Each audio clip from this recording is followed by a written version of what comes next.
La franc-maçonnerie, c'est un groupe de personnes de tous horizons qui se réunissent pour réfléchir, s'améliorer et, si possible, améliorer le monde. Ils laissent de côté politique et religion pour favoriser un dialogue ouvert et respectueux. On y entre par une initiation, une cérémonie marquante qui marque le début d'un parcours personnel. Les rituels et symboles, comme l'équerre et le compas, créent une ambiance unique et rappellent les anciens bâtisseurs. Le secret maçonnique protège surtout la vie privée des membres et le déroulement des rituels. Ce qui se passe en loge reste en loge, pour garantir la confiance et la liberté d'expression.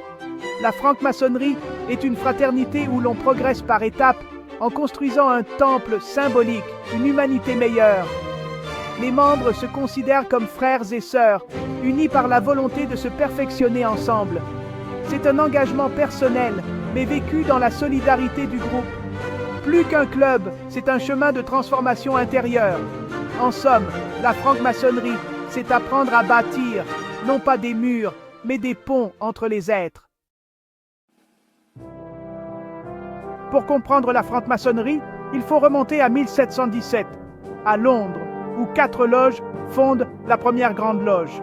Avant cela, il existait des loges de véritables maçons, bâtisseurs de cathédrales, qui gardèrent leurs secrets de métier. Peu à peu, ces loges ont accueilli des intellectuels et des nobles, donnant naissance à la franc-maçonnerie spéculative. Les idées de liberté, égalité et fraternité séduisent les penseurs du siècle des Lumières. Des figures comme Voltaire, Franklin ou Washington étaient des francs-maçons et ont influencé l'histoire. La franc-maçonnerie s'est vite répandue en Europe et dans le monde. Elle aime aussi se rattacher à des origines mythiques, comme le temple de Salomon ou l'Égypte ancienne, pour donner du sens à sa quête de sagesse. Ces légendes, même non prouvées, renforcent le lien symbolique avec un passé prestigieux. Ce mélange d'histoire et de mythes nourrit l'identité maçonnique. La franc-maçonnerie, c'est donc une tradition vivante, héritière de bâtisseurs et de penseurs. Elle traverse les siècles en cherchant toujours à éclairer l'humanité.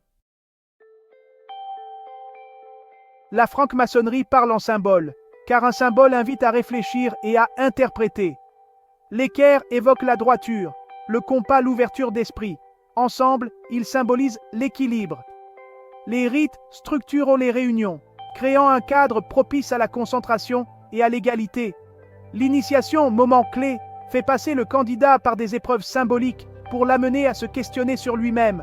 Recevoir la lumière marque le début d'un cheminement, d'apprenti à maître. Chaque membre vit ce parcours à sa façon, sans vérité imposée. Les symboles sont des outils pour penser, pas des réponses toutes faites. 2 maçons peuvent voir le même symbole différemment, et c'est la discussion qui enrichit le groupe. La franc-maçonnerie propose une méthode de développement personnel, où chacun construit sa propre vision. Les rituels ne sont pas figés, ils servent à unir, à structurer la pensée et à favoriser le dialogue. Ce langage secret n'est pas là pour exclure, mais pour inviter à la découverte. La vérité se cherche ensemble, dans l'échange et la réflexion. C'est ce qui fait la richesse et la singularité de la démarche maçonnique. Plus qu'un code, c'est une invitation à explorer le sens caché des choses. La franc-maçonnerie, c'est apprendre à lire le monde autrement. Il n'existe pas une seule franc-maçonnerie, mais plusieurs courants, chacun avec sa sensibilité. Certaines loges privilégient la quête spirituelle, explorant symboles anciens et traditions ésotériques. D'autres, surtout dans les pays scandinaves, sont très liés au christianisme et réservent l'accès aux chrétiens. À l'opposé, le courant libéral défend la liberté de conscience. Croyants, athées ou agnostiques y sont les bienvenus. Ce courant, né en France et en Belgique, met l'accent sur la tolérance, la solidarité et l'engagement social.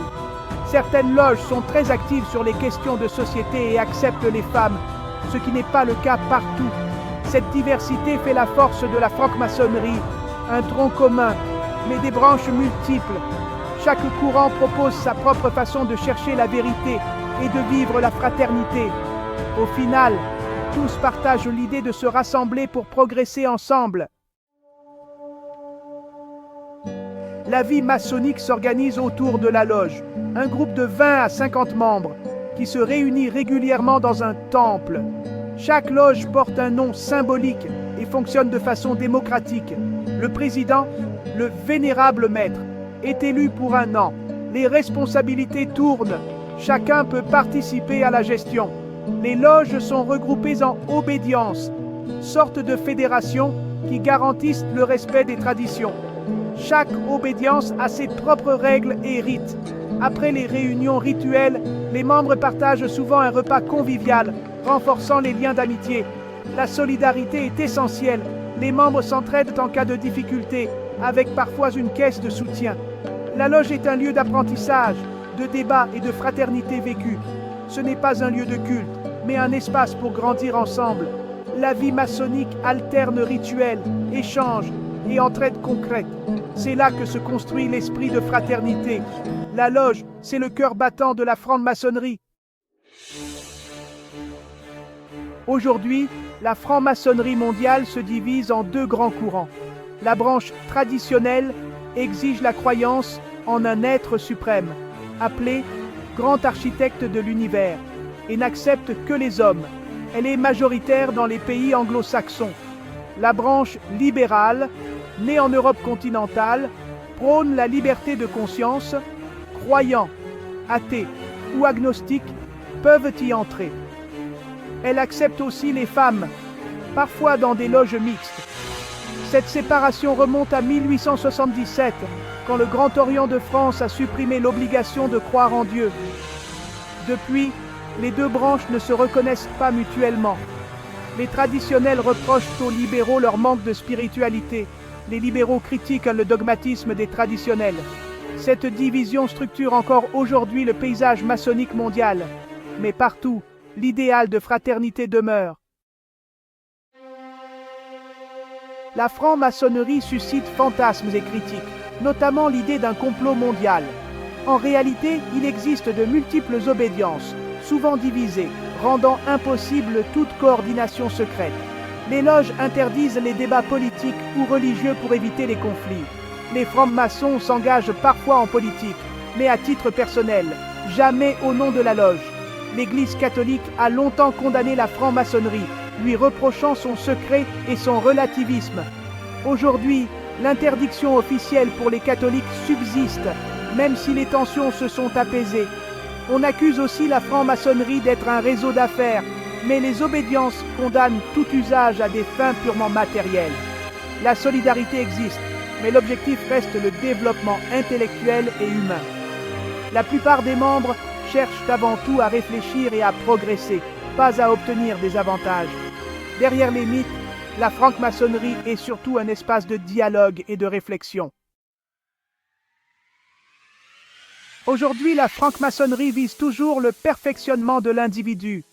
L'apprenti taille sa pierre brute pour devenir meilleur, avec l'aide de ses frères et sœurs. Le progrès de l'humanité est l'autre grand objectif. Diffuser les valeurs de liberté, égalité, fraternité et tolérance.